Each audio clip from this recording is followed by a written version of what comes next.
आप सभी को श्रावण मास की हार्दिक शुभकामनाएं। आप सभी के जीवन में भगवान विष्णु और माता लक्ष्मी की कृपा सदैव बनी रहे, ऐसी मेरी शुभकामनाएं हैं। मैं डॉक्टर मनीषा शर्मा आप सबका हृदय से स्वागत करती हूं। आज की वीडियो कामिका एकादशी का महत्व और कथा के बारे में है। कामिका एकादशी का महत्व। अर्जुन ने कहा, हे प्रभु, मैंने आषाढ़ माह के शुक्ल पक्ष की देवशयनी एकादशी का सविस्तार वर्णन सुना। अब आप मुझे श्रावण माह के कृष्ण पक्ष की एकादशी की कथा सुनाने की कृपा करें। इस एकादशी का नाम क्या है, इसकी विधि क्या है, इसमें किस देवता का पूजन होता है, इसका उपवास करने से मनुष्य को किस फल की प्राप्ति होती है। भगवान श्री कृष्ण ने कहा, हे श्रेष्ठ धनुर्धर, मैं श्रावण माह की पवित्र एकादशी की कथा सुनाता हूँ, ध्यान पूर्वक श्रवण करो।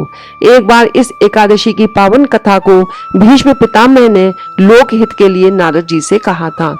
एक समय नारद जी ने कहा, हे पितामह, आज मेरी श्रावण के कृष्ण पक्ष की एकादशी की कथा सुनने की इच्छा है, अतः आप इस एकादशी की व्रत कथा विधान सहित सुनाइए। नारद जी की इच्छा को सुन पितामह भीष्म ने कहा, हे नारद जी, आपने बहुत ही सुंदर प्रस्ताव किया है। अब आप बहुत ध्यान पूर्वक इसे श्रवण कीजिए। श्रावण माह के कृष्ण पक्ष की एकादशी का नाम कामिका एकादशी है। इस एकादशी की कथा सुनने मात्र से ही वाजपेय यज्ञ के फल की प्राप्ति होती है। कामिका एकादशी के उपवास में शंख चक्र गदाधारी भगवान विष्णु का पूजन होता है। जो मनुष्य इस एकादशी को धूप, दीप, नैवेद्य आदि से भगवान विष्णु की पूजा करते हैं, उन्हें गंगा स्नान के फल से भी उत्तम फल की प्राप्ति होती है। सूर्य ग्रहण और चंद्र ग्रहण में केदार और कुरुक्षेत्र में स्नान करने से जिस पुण्य की प्राप्ति होती है, वह पुण्य कामिका एकादशी के दिन भगवान विष्णु की भक्ति पूर्वक पूजा करने से प्राप्त हो जाता है। भगवान विष्णु की श्रावण माह में भक्ति पूर्वक पूजा करने का फल समुद्र और वन सहित पृथ्वी दान करने के फल से भी ज्यादा होता है। व्यतिपात में गंडकी नदी में स्नान करने से जो फल प्राप्त होता है, वह फल भगवान की पूजा करने से मिल जाता है। संसार में भगवान की पूजा का फल सबसे ज्यादा है, अतः भक्ति पूर्वक भगवान की पूजा न बन सके तो श्रावण माह के कृष्ण पक्ष की कामिका एकादशी का उपवास करना चाहिए। आभूषणों से युक्त बछड़ा सहित गौ दान करने से जो फल प्राप्त होता है, वह फल कामिका एकादशी के उपवास से मिल जाता है। जो उत्तम द्विज श्रावण माह के कृष्ण पक्ष की कामिका एकादशी को उपवास करते हैं तथा भगवान विष्णु का पूजन करते हैं, उनसे सभी देव, नाग, किन्नर, पितृ आदि की पूजा हो जाती है। इसलिए पाप से डरने वाले व्यक्तियों को विधि विधान सहित इस उपवास को करना चाहिए। संसार सागर तथा पापों में फंसे हुए मनुष्यों को इनसे मुक्ति के लिए कामिका एकादशी का व्रत करना चाहिए। कामिका एकादशी के उपवास से भी पाप नष्ट हो जाते हैं। संसार में इससे अधिक पापों को नष्ट करने वाला कोई और उपाय नहीं है। हे नारद जी, स्वयं भगवान ने अपने मुख से कहा कि मनुष्यों को आध्यात्म विद्या से जो फल प्राप्त होता है, उससे अधिक फल कामिका एकादशी का व्रत करने से मिल जाता है। इस उपवास के करने से मनुष्य को न यमराज के दर्शन होते हैं और न ही नरक के कष्ट भोगने पड़ते हैं, वह स्वर्ग का अधिकारी बन जाता है। जो मनुष्य इस दिन तुलसी दल से भक्ति पूर्वक भगवान विष्णु का पूजन करते हैं, वे इस संसार सागर में रहते हुए भी इस प्रकार अलग रहते हैं, जिस प्रकार कमल पुष्प जल में रहता हुआ भी जल से अलग रहता है।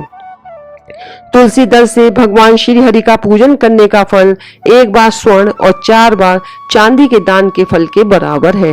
भगवान विष्णु रत्न, मोती, मणि आदि आभूषणों की अपेक्षा तुलसी दल से अधिक प्रसन्न होते हैं। जो मनुष्य प्रभु का तुलसी दल से पूजन करते हैं, उनके सभी पाप नष्ट हो जाते हैं। हे नारद जी, मैं भगवान की अति प्रिय श्री तुलसी जी को प्रणाम करता हूँ। तुलसी जी के दर्शन मात्र से मनुष्य के सभी पाप नष्ट हो जाते हैं और शरीर के स्पर्श मात्र से मनुष्य पवित्र हो जाता है। तुलसी जी को जल से स्नान कराने से मनुष्य की सभी यम यातनाएं नष्ट हो जाती हैं। जो मनुष्य तुलसी जी को भक्ति पूर्वक भगवान के श्री चरण कमलों में अर्पित करता है उसे मुक्ति मिलती है। इस कामिका एकादशी की रात्रि को जो मनुष्य जागरण करते हैं और दीप दान करते हैं उनके पुण्यों को लिखने में चित्रगुप्त भी असमर्थ हैं। एकादशी के दिन जो मनुष्य भगवान के सामने दीपक जलाते हैं उनके पितर स्वर्ग लोक में अमृत का पान करते हैं। भगवान के सामने जो मनुष्य घी या तिल के तेल का दीपक जलाते हैं उनको सूर्य लोक में भी सहस्त्रों दीपकों का प्रकाश मिलता है। कामिका एकादशी व्रत कथा। एक गांव में एक वीर क्षत्रिय रहता था। एक दिन किसी कारणवश उसकी ब्राह्मण से हाथापाई हो गई और ब्राह्मण की मृत्यु हो गई। अपने हाथों मरे गए ब्राह्मण की क्रिया उस क्षत्रिय ने करनी चाहिए, परंतु पंडितों ने उसे क्रिया में शामिल होने से मना कर दिया।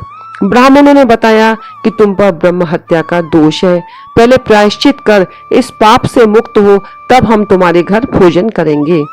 इस पर क्षत्रिय ने पूछा कि इस पाप से मुक्त होने के क्या उपाय हैं।